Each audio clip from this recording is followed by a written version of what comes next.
once you put so much time, effort into a video, you've created something, and then there's like trolls in the comments hitting you with that rejection. Does that hit, or like it's on a different level? For sure. 2016 to 2018, early 2018 was very rough for me because I was one of the only creators on LinkedIn, so I didn't have anyone to talk to. So everyone who creates now is like transparently, it's just a lot easier because you have people you can talk to about it and you can vent. I had no one to Mm, vent to. It was just me and like going through it. So yeah, I had people tell me that I was too young. I had people that were racist. I had people tell me like to F off the Jesus. platform. I had people tell me that like this isn't gonna work. But the thing is, I it was hurtful for sure. But also I didn't care because I was so locked in. I was like, yeah, this is just gonna work. Like I don't really care what y'all are saying.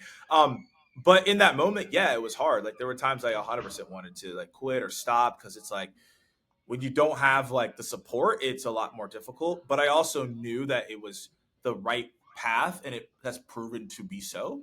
So, Mm, but for sure, I definitely have had those moments. And the other thing is, I actually that's the reason I don't go on TikTok, or I'll have my team be on TikTok because TikTok is just weirdly hostile. Like I posted like, "Hey, this is how you handle objection," and someone told me to go hang myself, and I'm like, how did we get here? How am I sharing how to help you, and you want me to hang myself?